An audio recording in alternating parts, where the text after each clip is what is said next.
Assalamualaikum warahmatullahi wabarakatuh. Halo semuanya, selamat datang di obrolan sejarah bareng aku, Bunga Normala. Dan aku Kezi Delita.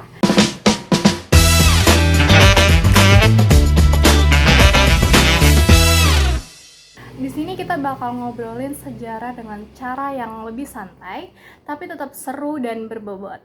Nah, kali ini kita bakal bahas perjalanan Jepang dari zaman mereka ini ngurung diri di rumah alias politik Sakoku sampai akhirnya mereka masuk Indonesia dan bikin Belanda angkat kaki. Nah, sebelum Jepang jadi negara modern kayak sekarang ini, dulu tuh mereka semacam antisosial terhadap dunia luar gitu ya. Banget, dari awal 1600-an Jepang tuh nutup diri dari dunia luar. Mereka cuma boleh dagang sama Belanda, Cina, itu pun super ketat aturannya. Bahkan setauku ya, orang Jepang dilarang pergi ke luar negeri, dan kalau ada yang nekat bakal kembali ke Jepang, hukumannya mati. Segitu banget ya, Jepang ekstrim banget loh. Iya, mereka takut kalau kebanyakan interaksi sama orang asing bikin budaya mereka jadi rusak. Selain itu, Jepang tuh kenapa sih? Atau ada alasan lain yang sampai segitunya? Ya karena Jepang gak mau ngalamin nasib yang sama seperti negara-negara yang dijajah. Oh, tapi terus datang si Commodore Matthew Perry dari Amerika tahun 1853. Dia bawa kapal perang dan basically maksa Jepang buat buka pelabuhan buat dagang. Jadi kayak, bro, lu tuh gak bisa gitu terus, buka dong. Ya kurang lebih gitu sih, Jepang akhirnya nurut tapi malah jadi kepikiran buat reformasi besar-besaran. Nah dari situ mulai deh reformasi Meiji tahun 1868. Ini tuh kayak fase glow up-nya Jepang deh. Betul, Kaisar Meiji ini naik takhta dan langsung rombak sistem. Jepang tuh mulai ngejar ketertinggalannya dari negara barat.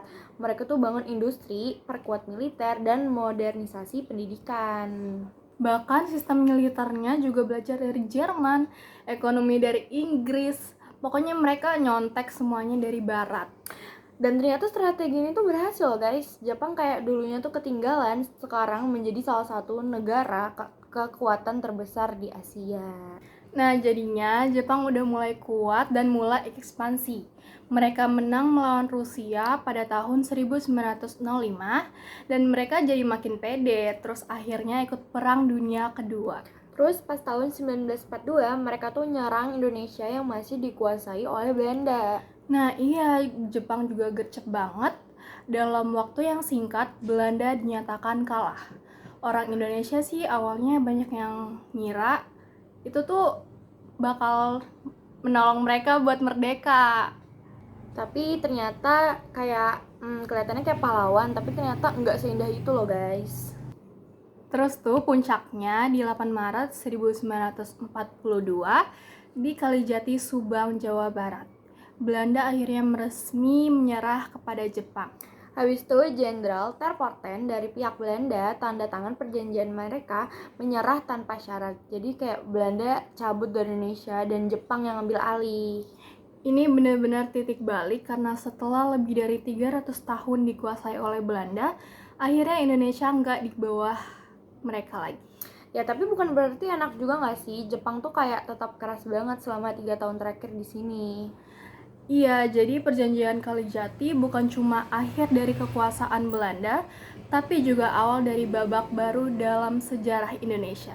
Ya, Jepang tuh memang kejam, tapi tanpa Jepang mungkin Indonesia butuh waktu yang lebih lama sih untuk merdeka.